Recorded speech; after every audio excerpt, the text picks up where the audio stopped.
Peter Parker has been in our hearts since he first put on the suit and swung in to save the day. I mean, where would the memes be today without Spider-Man? Pointing Spider-Man still goes down as one of the best meme formats of all time. But is Peter Parker the best Spider-Man? Oh, I can't wait to read the comments on this video. I know a ton of people are going to be fired up defending their boy Peter, but hey, you can only be the champ for so long. Hello, Top 10 Nerd family. I am your host, Jay Dorena, and welcome back to Top 10 Nerd. Today, we're going to be challenging the champ for the title with this list of top 10 reasons why Miles Morales is better than Peter Parker. As always, guys, I would love it if you could like, comment, subscribe, and hit the little notification bell, and stick around for the whole list because I'm going to be closing out the video for my picks for the best non-comic Spider-Man properties. And without taking any longer, let's get into this list. Coming in at number 10, we have a cooler costume. Okay, this is a little unfair because Spider-Man was designed back in the 60s, and even though there have been some major rework since then, the base style of his suit still stays the same. So Miles has a look that is much more modern, but really it's the black and red that sends it home. The color scheme is so much cooler than the main Spider-Man suit. And when you throw in the Spider-Verse version with Miles wearing the hoodie, the jeans, and the Jordans, it's hard for the original web-slinger to compete. Imagine if that was real life and Miles was spotted wearing Jordans while swinging around New York. The stock price on those shoes would go through the roof. And I think that's the only thing that can make them cooler than being related to Michael Jordan himself. I mean, I don't know, who's cooler, Michael Jordan or Miles Morales? I'll let you guys discuss that in the comments. Coming at number 9, we have Miles was a S.H.I.E.L.D. agent. Now, this one could be split. Some people may see this as something extremely cool. You're working for the largest defense agency in the world. It's supported by the government and has been helping the Avengers keep the world safe for longer than I've been alive. But on the same hand, some people might see working for S.H.I.E.L.D. as lame and some sort of cop-out version of being a hero. It's like when the indie band starts doing commercials for Coca-Cola and all their songs sound like they're produced by Timbaland. By the way, I love Timbaland. I'm not trying to diss him. I'm just saying it's more mainstream. But I threw this on the list because Miles becoming a S.H.I.E.L.D. agent is something he accomplished while he was still very young, which means he could end up being a more advanced Spidey than Peter Parker by the end of his Spidey career. But at the same time, he probably wouldn't have been able to do this without Spider-Man's help, and that's why this point is only at number 9. Coming in at number 8, we have new villains. Of course, we see new baddies pop up in Peter's version of the Marvel Universe all the time, but the franchise has been around for so long, it's hard to have these new villains have much of an impact as the Green Goblin or Doc Ock. And even when new villains come in, we will sometimes see that old comic book trope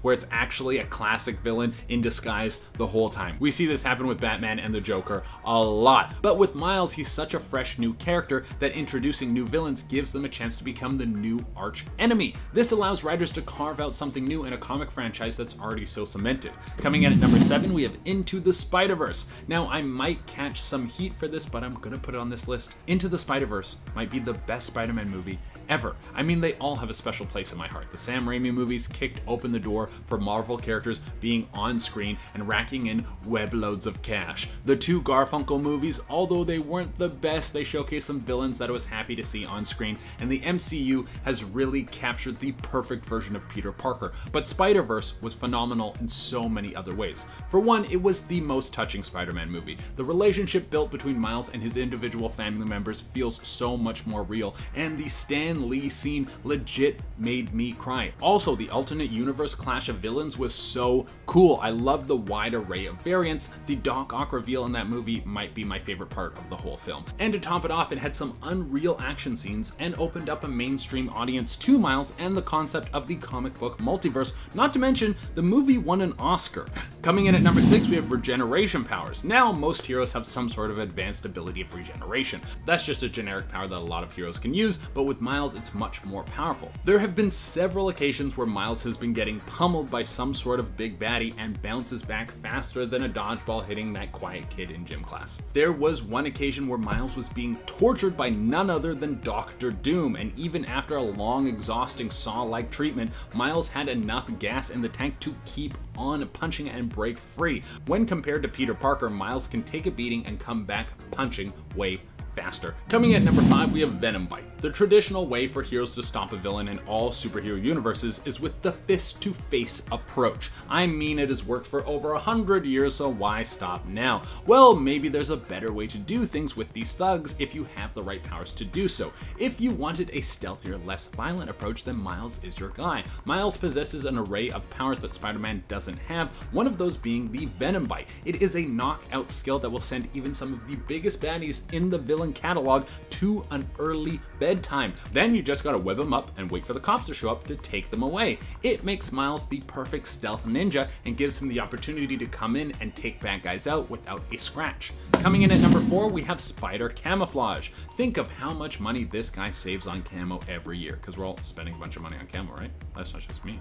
Well, let's continue down the list of powers that Miles has that Peter does not. One of these powers goes hand in hand with the Venom Bite, and that is the ability to blend into the environment. And not like the new kid in class blending in to desperately avoid being different, but he can actually become invisible. Hot damn, the deeper we get into this list, the more Miles seems like a super spy. Now, Miles can use this power in a variety of ways. We have seen him use this power to sneak into somewhere without being seen, but we've also seen him use this power to escape enemies when things get hairy. Just another way Miles can use the perfect non-violent approach to stopping crime. Coming in at number 3, we have BIO-ELECTROKINESIS. Okay, enough with the non-violent approaches for a little bit. Let's get into some of the right-in-your-face blast the hell out of people powers. Miles Morales has the ability to blast electricity right from within his body. This has been called the Venom Blast, and Miles can use this skill to knock out villains extremely quickly. Now, Miles being such a young hero, he doesn't really have a grasp on this perfectly yet, so the Venom Blast can come out at varying degrees. Sometimes the Venom Blast will just stun people for a moment and give Miles the chance to get the upper hand. Then there have been other times where it will knock out some of the biggest, baddest villains. For example, Miles has the ability to summon a Mega Venom Blast, which can destroy most of his surroundings, but will leave him in a weakened state for using that much energy. He can also focus this electrical power into certain areas of his body, like his fists, and deliver more powerful blows. And he's even used this power in more inventive ways, like shutting down computers or other electrical devices. Coming in at number 2, he went toe-to-toe with Galactus. Okay, you have to give him some credit for this. Even if you don't agree with anything on this list, you can't deny that going out to battle the World Eater is an amazing feat and should be recognized. Now, this wasn't a solo effort, because how could a teenager who shoots webs out of his hands be able to take down someone who is nearly a god and literally sucks back moons for dessert? So Miles went into this conflict with the king of stretchiness himself, Reed Richards. The two went in so they could get more information on Galactus and figure out a way to bring him down. Just having the bravery to take on such a monumental task, props to Miles. And for the number 1 spot, we have Miles might be immortal. Not being able to die, well, that's a very useful skill for any hero to have. Now, how could this be? Well, if we open up Ultimate Comics issue 3, we will find Miles in a heated battle with Norman Osborn, as he is in a full Green Goblin state. During this scrap, the GG starts monologuing, as supervillains do, and he tells Miles that the Oz formula that is coursing through the young Spider's veins, the one that gave him all his powers, had one major side effect, and that just happens to be immortality. You think they would write that on the bottle or something. Now, this resistance to death has not been tested, but I'm sure down the line we will find out if Miles is in fact death-proof. Alright guys, that has been our list, but just before I let you guys go, I'm going to give you guys my personal favorite non-comic book Spider-Man properties. First on this list has to be Spider-Man 3. Yes, this is one of the worst movies ever made. It was way too long and convoluted, and Evil Peter is one of the cringiest things you could ever put on screen, but that is exactly why I can't get enough of it. The Spider-Man dancing scene is one of the greatest things that has ever been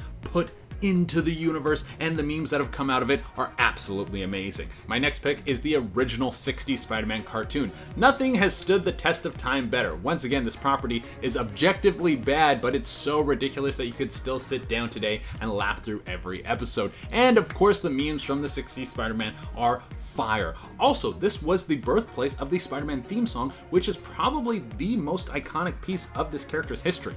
And last, I have Tom Holland. Okay, he's not like a Spider-Man property, but you understand the relation. The amount of mess-ups that this guy has done publicly with accidentally revealing Marvel content is perfect. I love it. when he accidentally showed off the Avengers poster, I laughed so hard I've probably watched that video 20 times, and he is my favorite. Alright everyone, that is all we have for you today. As always, I would love it if you could like, comment, subscribe, and hit the little notification bell. Until next time, I have been your host, Jade Arena, and keep enjoying this nerdy content. Bye! And when you throw in the Spider-Verse version